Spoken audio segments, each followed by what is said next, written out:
So guys, നമുക്ക് ആദ്യമേ ഒരു സ്റ്റാർ ഉണ്ടാക്കിയെടുക്കണം കേട്ടോ. നമുക്ക് റെഫറൻസ് ആക്കി എടുക്കാൻ പറ്റും. ഞാനൊരു കാർഡ്ബോർഡിൻ്റെ പീസിൽ സ്റ്റാർ ഉണ്ടാക്കി വെച്ചിട്ടുണ്ട്.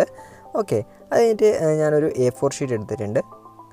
ഓക്കെ, അപ്പോൾ അതെന്തിനാണെന്ന് വെച്ച് കഴിഞ്ഞാൽ നമുക്കതിൽ A4 ഷീറ്റിലേക്ക് ഇതിൻ്റെ അച്ചെടുത്ത് കഴിഞ്ഞാൽ നമുക്ക് സിമ്പിളായിട്ട് സ്റ്റാർ ഉണ്ടാക്കിയെടുക്കാൻ പറ്റും.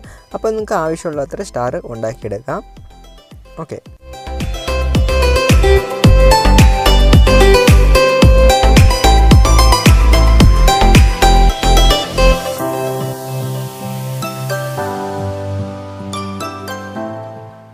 ഓക്കെ അപ്പോൾ നമുക്ക് ഉണ്ടാക്കിയ സ്റ്റാറെല്ലാം കട്ട് ചെയ്ത് വെക്കാം. അപ്പോൾ ഞാനിപ്പോൾ 5 സ്റ്റാറാണ് ഉണ്ടാക്കുന്നത്.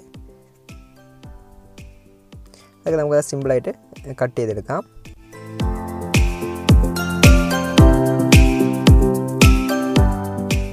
ഓക്കെ, അപ്പോൾ നമ്മൾ ഉണ്ടാക്കിയിട്ടുണ്ട്. അപ്പോൾ ഇതിനകത്ത് 5നേക്കാളും കൂടുതലുണ്ട്. അതായത് ഞാൻ സ്പെയറിന് വേണ്ടി വെച്ചതാണ്. ഓക്കെ, അപ്പോൾ ഞാൻ ഒരു 5 RB ലൈറ്റ് എടുത്തിട്ടുണ്ട്. 4 RB ലൈറ്റും ഒരു RGB ലൈറ്റും. ഓക്കെ, ഇതിൻ്റെ കണക്ഷൻ എന്ന് വെച്ച് കഴിഞ്ഞാൽ എല്ലാ ബൾബിൻ്റെ പോസിറ്റീവ് ഒരുമിച്ച്, എല്ലാ ബൾബിൻ്റെ നെഗറ്റീവ് ഒരുമിച്ച്, അതായത് പാരലൽ കണക്ഷൻ ചെയ്തിട്ടുണ്ട്. ഓക്കെ, അപ്പം ഇത് 4 RBയും ഇതൊരെണ്ണം RGB ബൾബാണ്. ഓക്കെ, നിങ്ങൾക്ക് ഇഷ്ടമുള്ള കളറ്, നിങ്ങൾക്ക് എന്ത് ബൾബ് എടുക്കണമെങ്കിൽ നിങ്ങളുടെ പ്രിഫറൻസ് ആണ്. ഓക്കെ, ഇപ്പോൾ ഞാൻ വേറൊരു A4 ഷീറ്റ് എടുത്തിട്ടുണ്ട്. അതിനകത്ത് ഞാൻ കണ്ടോ ഇതേപോലെ മാർക്ക് ചെയ്തിട്ടുണ്ട്. ഓക്കെ, ഡിസൈനാണിത്. അപ്പോൾ നിങ്ങൾക്ക് ഇഷ്ടമുള്ള ഡിസൈൻ ചെയ്യാം. അതൊക്കെ നിങ്ങളുടെ ക്രിയേറ്റിവിറ്റി വെച്ച് ചെയ്താൽ മതി. ഓക്കെ, അപ്പോൾ ഞാൻ ഇച്ചിരി ഫെവിക്കോൾ എടുത്ത് നമുക്ക് നമ്മുടെ LED ഒക്കെ ഒട്ടിച്ച് വെക്കണം.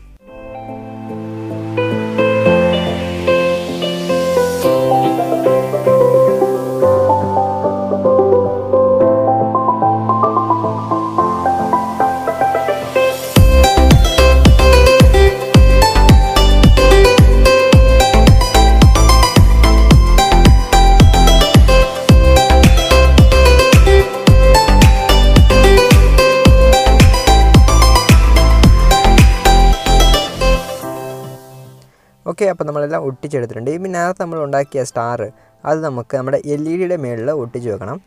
ഓക്കെ, അതിനായിട്ട് ഫെവിക്കോൾ നമുക്ക് LED മേളിൽ തൂത്ത് വെക്കാം. അത് കഴിഞ്ഞിട്ട് നമ്മളുണ്ടാക്കിയ സ്റ്റാർ അതിൻ്റെ മേളിൽ ഒട്ടിച്ച് വെച്ചുകൊണ്ട് പോയാൽ മതി. ഓക്കെ, വളരെ സിമ്പിളാണ് ഉണ്ടാക്കിയെടുക്കാൻ. ഓക്കെ, അപ്പോൾ നമുക്കിതിൻ്റെ വർക്കിംഗ് നോക്കിയാലോ.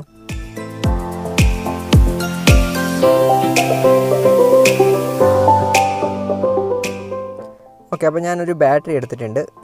അപ്പോൾ അതിൻ്റെ കണ്ടോ പോസിറ്റീവ് നെഗറ്റീവ് 2 വയർ കാണും. അപ്പോൾ അതിലേക്ക് ഞാനിപ്പോൾ കണക്ട് ചെയ്ത് കാണിക്കാം. അപ്പോൾ നിങ്ങൾക്ക് എങ്ങനെ കത്തുന്നത് കാണാം.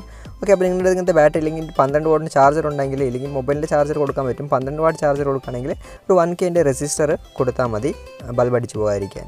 ഓക്കെ, ഇനി നമുക്ക് നൈറ്റിൽ എങ്ങനെ കാണുമെന്ന് നോക്കാം.